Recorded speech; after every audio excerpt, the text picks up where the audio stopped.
works for everybody really from that perspective. Today's talk is all around AI, shock horror. I think it's probably in 9 out of 10 talks nowadays. Obviously, forming a part of our lives, whether we like it or not, in our private lives and work lives now. So we've got 2 really good talks today from members. We've got Khan, who's from Appify, which is an emerging technology consultancy, so obviously very good people to advise in this area. And then we've got Ian, who's the Chief Exec of the Cogent Group, who'll be talking more from a Gen AI content production perspective and talking about video and stills production with AI as well. But you'd like to take the floor, Carl? Yeah, absolutely. Hi everybody, and many thanks for making the effort to be here. So just in terms of brief background, who are Appify, why are we here? So we formed as a mobile development agency in 2019, came from a mobile background, as I say, created the business in 2019. And from 2019 to 2025, that all went very well, and we've worked with several big brands. We've worked on apps that I'm sure many of you use day in, day out. But about 18 months ago, Peter, by the way, is our CTO, so he's the one who makes all the magic happen. Peter had a conversation with me to say, I don't know if you've noticed, but in almost every conversation we were now having with clients, they were asking us, what's the story with this AI thing, and what's it going to do, and what kind of applications do you see for it, and how can it help us add value to our business in terms of our client engagement, or in terms of our productivity, or in terms of our internal operations, or whatever that might be. And 18 months ago, we didn't know the answer to any of those questions. So we decided collectively as a management team internally that we would investigate this AI emerging tech to a fairly aggressive extent, and that took several forms. So one of the first things that we did was we decided almost overnight that we were going to take all our lead engineers off project about 1.5 days a week. So instead of having them at 100% capacity on project, we reduced that to sort of 65-70%. And we encouraged them basically to experiment with the new tech, to take on some experimental projects and report internally as to what they'd found and what they'd learned and where they felt some of the use cases might be and so on. And then those experimental conversations and that basic sort of R&D started to turn into real applications and real deployment of AI-based tech. So what we decided today was, rather than talk about AI as some kind of a nebulous subject, we would talk about various use cases where we've actually used AI tech, or we've deployed AI tech, either internally in our business or on behalf of clients. And this should give you sort of a reasonably good smattering overview of where some AI tech can be deployed and the kind of success that we're having with it. Because we're constrained by time, the 5 projects that I'm going to show you, we're either going to demonstrate live in real time, or there are brief screen recordings that are about sort of 1.5 to 2 minutes long. So by the time we're halfway through, your head will probably be gone to a certain extent. If anyone wants access to the presentation afterwards, or if anybody wants a fuller conversation about any of the individual elements of this afterwards, feel absolutely free to get in contact. We like talking about AI, so as I say, welcome those conversations, and we're happy to be open and transparent about sort of what we've done, what we found, where we see things going, and so on. So the first thing that we're going to demonstrate, we're going to do this live. So just to give you some background, as a small development agency of about sort of 15 people, one of the challenges that we've had internally, and that other people of a similar size to us have talked to us about on a fairly regular basis, is how do you create content that's engaging at scale in order to try and attract and engage an audience?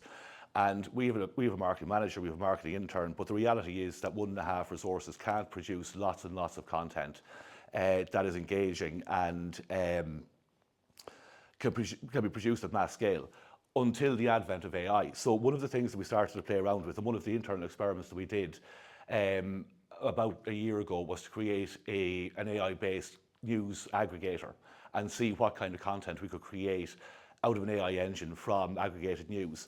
And that was great as an experiment and a proof of concept.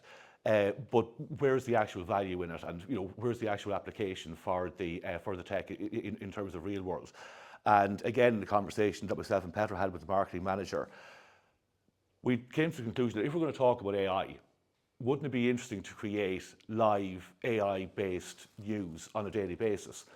And so when we had that concept, Petra said, well, basically we would need 3 or 4 different AI elements to that. We would need something to pull in various news feeds, something to analyze the various news feeds, something to identify trends and where the hot points are, and then another piece of AI to actually create videos from what the AI has learned from tracking the live news content. So what we're going to do is, because we can now create those daily videos, is I asked Peter, was he confident enough in real time to run the experiment here to create today's news video while we're sat here? So he said, yeah, we can do that. This is the engine. And by the time we get to the end of the presentation, the news video will be live. Okay? So we'll show you that once we get to the end. It generally takes about 5 minutes, so I need to keep talking. So that's that bit. So that's kind of the content piece that I wanted to demonstrate. So we can move on to the next. So again, we had a client who said to us, in terms of internal management, it kind of came up in a casual conversation. We were talking about the frustrations that they had as a management team trying to manage data from multiple sources. So the actual use case that he explained to us was, all of our HR information is in one silo using one subscription.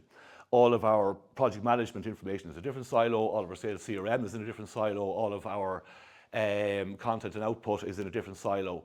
Historical financial data is in a different silo. So if we're trying to ask ourselves questions internally as a business, as a management team, to try to make sense of various scenarios that could arise in the future, we need information from there, and there. We need 5 different sets of reports. We need to sit down and try to analyse those in parallel to try to figure out what the answer to the question is. So for example, in our sales CRM, we have 3 or 4 major opportunities. We know that there are certain members of staff that have booked time off for maternity and for long-term leave in the next quarter. What would happen if we won that project and that project? What capacity issues would that create?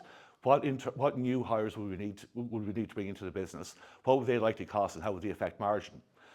So again, Peter said to me, he said, well, if we can find some way to pull all of the information in and aggregate it in a centralized engine, if we could create a natural language model, then to ask the system questions based on all the information that it had access to, what kind of intelligent answers could it create? And so this is it. This is a dashboard.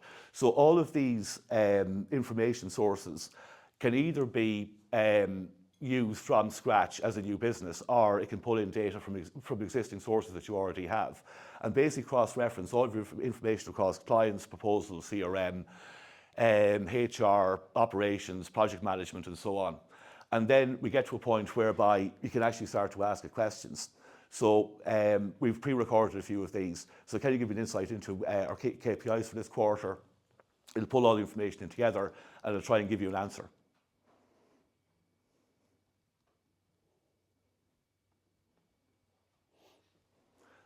And there's the answer, creates a report. And if you click into the reports, then it'll give you the information that you've asked it for. So instead of trying to make sense of disparate information sources across various different silos and try to extrapolate what you actually need from that in real time yourself, this will do all of that for you. Simply because it has access to all of your data, all your company data across all of your operations and internal functions. So there's another couple of questions that's asked. So current resource allocation, and as I say, you can ask the questions about how that's likely to change and evolve based on certain events or certain eventualities that could arise. So just a question on that. Yeah. Workload, do you set in the prompt, like our developers will work 40 hours a week, please break it down this way? That's more or less what it does. So the way in which the data is structured, when we send out a proposal, the proposal will be based across certain functional output teams. So, design, development, QA, DevOps, so on. So when we send out a proposal, it'll be broken down by functional input. So if we were to win that project, we know we're going to need a project manager for 40 hours a week for 13 weeks. We know we're going to need a front-end developer 40 hours a week for 8 weeks. We know whatever else.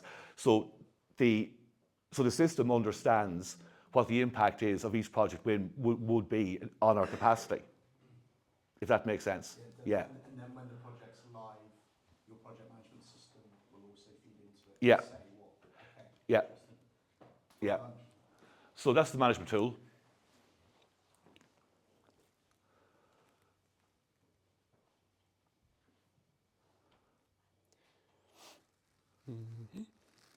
Sorry for that. So then there's, this is a live application of AI in a mobile app. So we have a client, long-standing client for about the last 4 years at this stage. The guy is an executive coach. He works with senior management teams across various large brands, including Sony. So he has about 25 years worth of material that he has developed himself. He's a self-published author on the topic. He's written 3 books. He has obviously been creating coaching presentations over 25 years. He has an absolute mass of material that he's created. The problem that he has, or one of the problems that he has in his business, is he's seen as the front guy and he's seen as the primary advisor. And so when he's booking time with people like Sony, they want to talk to him. So he can only book himself for 5 appointments a day, despite the fact that he has 25 years worth of experience to try to impart upon his target audience. So his original question was, can I get all my material into a mobile app? And we did that. We built that and we released it, and it was well received, and he did quite well, particularly with organizations like Sony that bought mass subscriptions for access to this thing. But the fundamental problem then still existed. How do I engage these people without me being the bottleneck? And so he said, can we play around with voice agents to see whether or not the advice that is available in the app is actually coming from me and my material and my sources and so on and so forth. So Peter, being Peter, said, yeah, we can do that. I had a conversation afterwards. I said, how do we do that? He said, I don't know, we'll figure it out. So he spent a number of weeks working with this and created this live session coaching within the application, whereby basically just talk to the application and you ask the questions in exactly the same way as you would live one-to-one with the coach. So it started off as a text interaction and then evolved into a voice interaction where literally you can walk around with the application in your hand and do a full live coaching session, and it will talk back to you with live responses based on everything that the application has learned about you based on your interaction with it over a period of time. So all of the previous conversations and coaching sessions that you've had in the application, it remembers all of that. And so when you want to pick up a new coaching session, it's not like you're talking to the application for the first time. It will ask you questions like, have you been working on such and such? What kind of outcomes have you found? What kind of advice do you need today? How do you feel you can improve your performance? What kind of tips do you need from me right now to try to empower you to take it to the next stage and do all of those things? So did we do a voice recording or did we leave it? No, we did. Okay, right, we didn't. I can give people access to the app if you want to play with it, or we can do a demo afterwards if you'd like to hear it. But it's otherworldly. It really is. It's mad. So that's that. Coming towards the end now, two live cases that we've had, one internally and one for a client, around lead generation and lead management. Again, within our business, the person who manages the sales typically is me, which means that given all the other stuff that I need to deal with, if we're busy, very, very little outbound sales stuff gets done. I mean, that's just the reality. The problem is, if you're busy and you're not doing sales, it means you've no pipeline for when you've completed all the projects that you're busy on. So the question was, how can we automate internally a lead generation system that would make my life easier in terms of trying to focus on high value projects, even when I am busy, and remove all of the noise that takes all of the time. So how do we automate that process? I had a conversation with a guy one day and he said, oh, I'm paying this individual in this part of the world $15 an hour to filter out all of the good stuff out of Upwork. And had the conversation with Peter and said, is there any way we could do that? And he said, yeah, there is. He said, so we need to explain to an AI engine first of all, how to take the information in from Upwork. Secondly, how to profile it. Thirdly, how to rank it in terms of what we feel as being a valuable lead based on how it relates to our experience and capability in terms of tech stack, the value of the project, the duration of the project, where the client is based, and all of these things. He said, so if I can intelligently inform the platform as to what we think is good and bad and how to score it. It would basically mean that this can spit out anything that we feel is high value to remove all of the noise. So I said, okay, how's that going to work? He said, well, first of all, I said, I don't know everything that you have in your head as to how you would actually score a lead. So he said, we can make certain assumptions up front, and we can create a scoring system based on what you think may be a good lead, but we're going to need to inform it if it's going to learn as we go along in order to become more intelligent as we use it. So this is it. So in our Discord channel, all of the information that goes into the AI engine to profile all of these Upwork leads, then analyzes the information based on the lead, and it says basically we're going to score this an 8 out of 10. The reason we're scoring 8 out of 10 is because this is how it matches and aligns to what we view as being an appropriate project for us.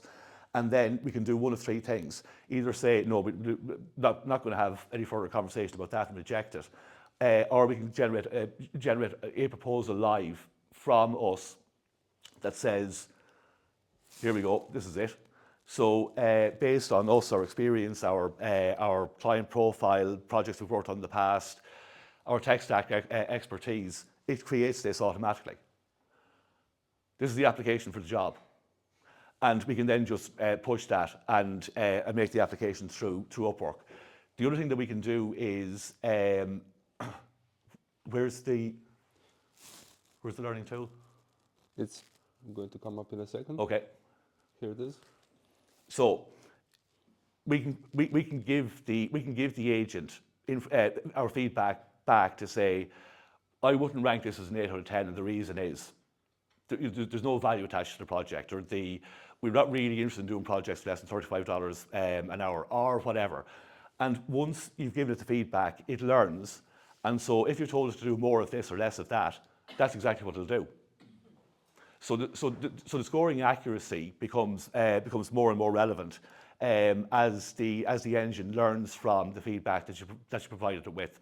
And as I say, it will then, it'll filter the leads, it'll create the proposals, and then you can auto apply for the jobs. So there's still a human in the loop, there's still a guardrail. You can still make sure that there's no AI nonsense being sort of pushed out into the ether based on certain assumptions or hallucinations that the AI generates. I mean, this is all real stuff with a human in the loop to say, yeah, that's correct, go apply. So that has started to work incredibly well for us. And because we had talked in some of our social stuff about lead generation and lead management, last week we had a conversation with a credit company in Switzerland who said, we have a lead problem that AI may be able to solve. Can we get some advice? And we said, yeah, that's no problem at all. So they have a web-based application form for personal finance.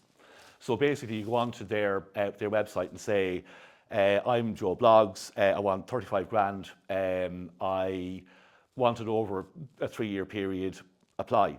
And they have a team of people that take these inbound web leads and go, that's a load of nonsense, or that's potentially something that we need to follow up, or this is incomplete information, we need to get a human involved in this to take it to the next stage, or whatever. And they said that takes an inordinate amount of time, and really only about 20% of the applications are relevant in terms of potential business for us that we would like to pursue.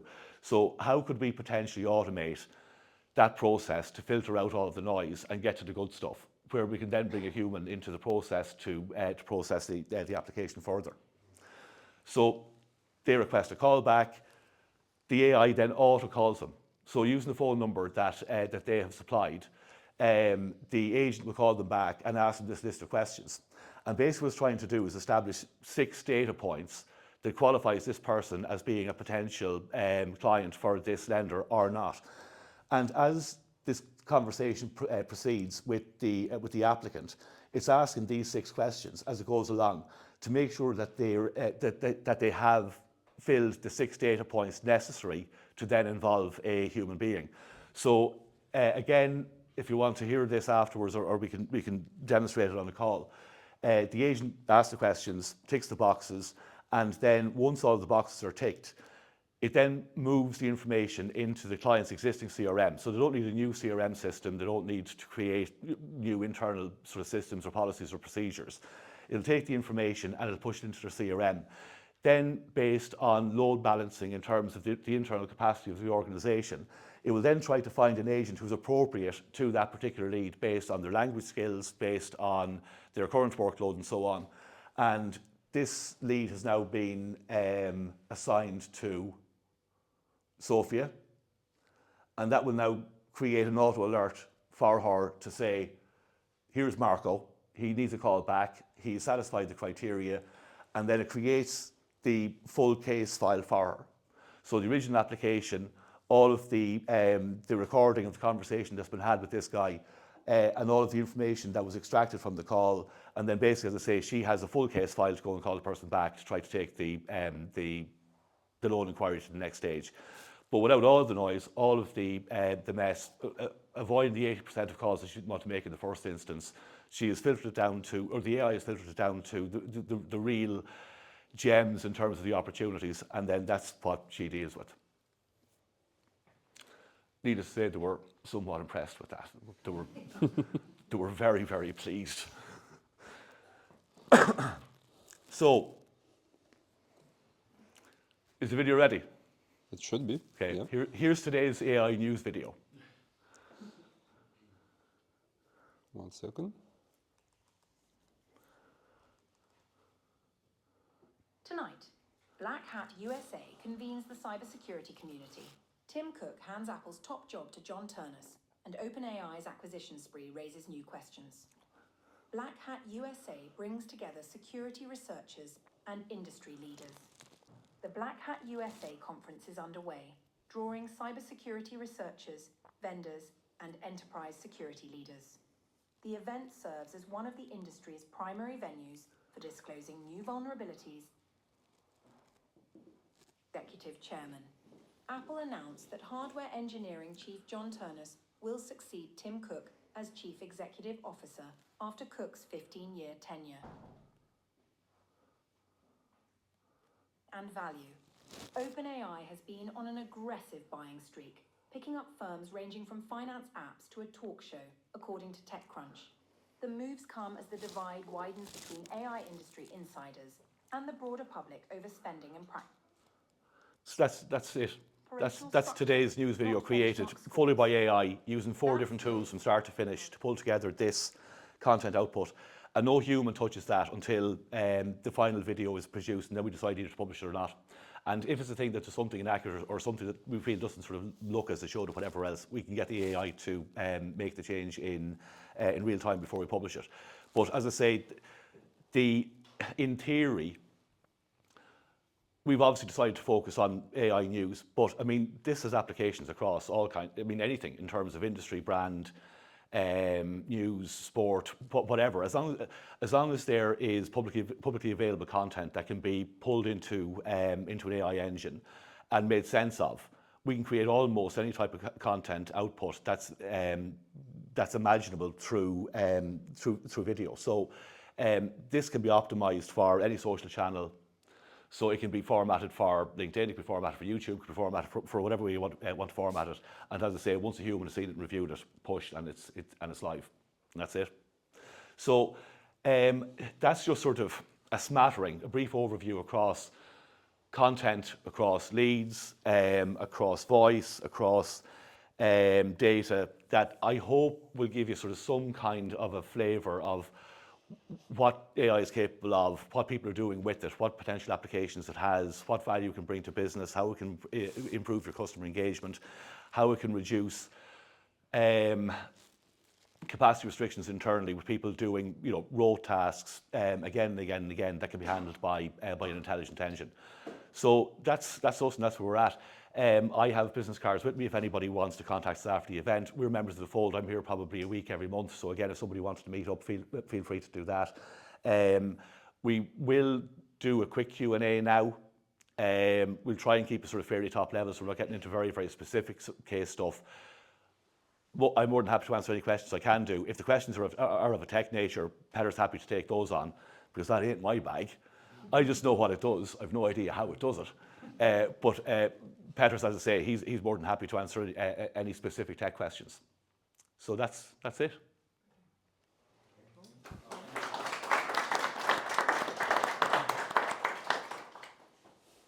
Shoot. Yeah, I've got questions around like safeguarding and like prompting Yeah. and stuff. Like, I'm trying not to say this like a ChatGPT prompt, but Yeah. imagine if you had a not a bad department or a bad employee who is prompting the agent to do what it wants it to do, and it learns bad behaviours from that bad employee. Is there a way that you can reset the system learning based on that person? Do you understand what I mean? So Yeah. if it has trained it in a bad way or some less efficient way, how do you kind of mitigate against that, reset it to a way that it could be better? The answer to that is yes. The actual solution is going to be based on the actual sort of use case and the underlying tech. But if you want to answer it in more specific terms.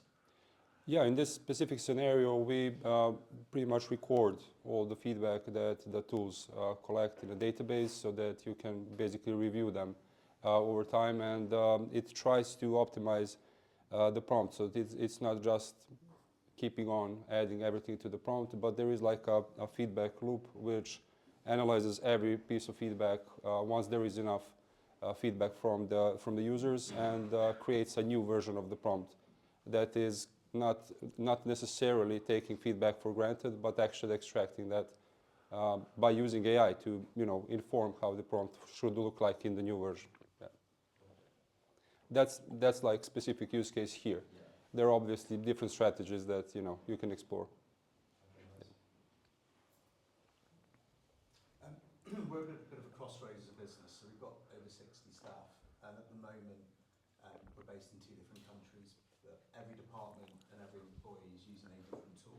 Yeah. Which is a good thing, because you want people to be Yep. entrepreneurial and test this out and get things wrong. That's how you learn. But the issue as a business is that we can't have every employee on a different AI tool. Correct. So when we're at SLT, we're in this bit of a pickle where, as a business, do we take, let's say, Google's suite of AI products and then disseminate it across all staff? Do you have like an approach that's in the middle, where you maybe use 3 different tools, or do you just keep it as it is at the moment, which is a little bit like the Wild Wild West? We don't know what to do, and we're at that decision, I think, right now. So I did a video on LinkedIn last week on that exact topic. So I called it crowdsourcing your AI, because effectively that's what unless there are rules, that's in fact what you're doing. You're inviting your first of all, you're right. I mean, encouraging people to use the technology positively is a good thing. And people that aren't open to try to learn what the possibilities are of the capability in terms of how it affects what they do and how they do it, and their quality of output and all of that. I mean, all of that's a positive and should be encouraged. What you can't do is have no policy, no guardrails, because the outcome will be exactly as you've described. It's just Wild West stuff. It's also highly inefficient from a cost point of view, from a productivity point of view. If he's doing such and such that's costing this, and he's delivering output in this way, but other members of the team are doing something completely, totally different. So the problem is, or one of the problems is, there is no right answer. So management shouldn't take the view that we're going to decide what the policy is and we're going to implement it to the nth degree, and there is no variation left or right of that. But you do need to create guidance. So you take the particular use case, you do your sort of research and say what's of value here and what's not of value. You then create policy for your staff to say, our recommended approach is this. If you feel that you want to work outside those parameters, come to us as a management team and explore the thoughts, opportunities, possibilities of whatever the alternative is that you're recommending. But as a team, we use this to do this. But what you use may be different for different use cases. So you take the use cases that you're trying to solve, you create the recommended policy, you share the recommended policy, but then, as I say, you create an open communication environment within the business to say, we don't have all of the answers. The reality is that this will change every single day and every single week. So we need to be open to new possibilities. The design tool that we use to create presentations last week was a name that people would be familiar with. I said to Peter last week, you need to finish this because I need to rehearse it. And he said, no, we can't finish it because the tech that we're going to use to present it will be different by the end of the week. I said, all right, so that's fantastic. So he said, I'll get you something over the weekend. So this was built using a tech that was released last Friday night. Yep. So our internal policy in terms of how we create presentations needs to be able to evolve and evolve quickly. But that doesn't mean that we need 10 people using 10 different tools all of the time. We need guidance. But as I say, the guidance is open to change. So Pedro created that presentation from start to finish using Claude Design Cloud design, yeah. in 2 days. And it's brand new. We've never used any of these graphics before. It's a challenge that comes in a number of businesses though, of what tool that you use and where you should use it. I chat recently with a Spanish bank, which is very red from a branding perspective, let's say it that way, and they stalled on deciding which tool that they could use, and they've only in the last 6 months given the senior leadership team the most basic ChatGPT platform. So they're years behind because they didn't make a decision on which way to go, and didn't probably proliferate into different platforms and find out what they wanted. And there's a big security question there. So I think the right thing is to use them all, find which one works for you. There's also a knowledge share piece as well. So if you're using Claude, right, you've got skills that you can share across the organisation and, you know, drive consistency as you start to deploy a given tool. I think what a lot of bigger business, bigger businesses want is tools rather than everyone have access. So building things like this that are secure, that can be embedded into the likes of, you know, your top financial institutions around the world, rather than everybody poking and prodding and creating concerns and security issues. Yeah. So these things for me are the winning formula for a lot of clients building products. Yeah. I love them. Yeah. Can I throw a question back to your business? So obviously you were a services-based app agency. Yeah. As are we. And Yeah. it looks like you're kind of naturally shifting into building AI agents for clients as a main service. Yeah, So correct. are you juggling the two revenue streams until you think eventually you'll be completely an AI agent-based agency? The only cold outreach we're doing right now, and it's not, I mean, the only outbound that we're doing is purely around AI. It's purely around AI. I don't think anybody has asked us to create a mobile app from scratch in the last, well, this year so far. But there are lots and lots of people that have apps that have said, how can I create an AI layer that will do whatever? Like the voice coach.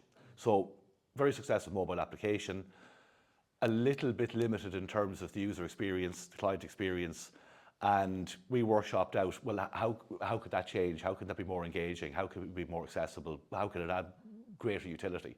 And as I say, we conceptualized this voice agent. We did some trials and tests, played them back to him. He said, I think that's fucking brilliant if it can actually do what. And so the app evolved to harness the power of the new AI tech, but it's not a new app. So we're not necessarily talking about new mobile applications, but we are talking about AI in applications a lot. And the IP, would you own it or would the client own it? Or is that a blurred question? It depends on the nature of the engagement and the nature of the contract. In most cases, the client will own it. So a lot of what you're showing could be scaled to multiple different Yeah. A lot of these concepts are actually parts of tools that we built as products internally. So they're not all, you know, client work that we just shown. Yeah. We feel like we explored in these experiments, and I think it comes back to your previous questions, that you really need to have, I would call them like ambassadors or crazy people about AI that will basically try out like 40 different tools and figure out what works for your business, and then kind of like bring it to the team and educate them and show like this is how I used it, which is what I did with Cloud Design, for example. It just came out last Friday. I was on it, of course, Friday evening, and started creating this presentation, and over the weekend I was like messaging the whole team, and by now I think 50 or 60% of the team already tried it out. So when there is something really good, these people can spot it and, you know, bring it to the attention. And part of the last 18 months, like Carl said, was pretty much figuring out these use cases that can be applied to many projects in an isolated way, So, for example, on the intelligent dashboards, that could be a part of the project for a client, but the concepts are applicable to other businesses and are not necessarily IP.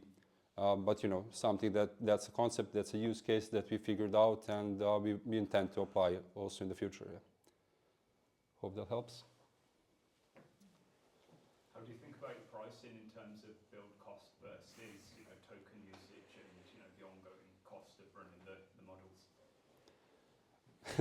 Well, part of this tool that just came out it became apparent to me that it's just going to go up.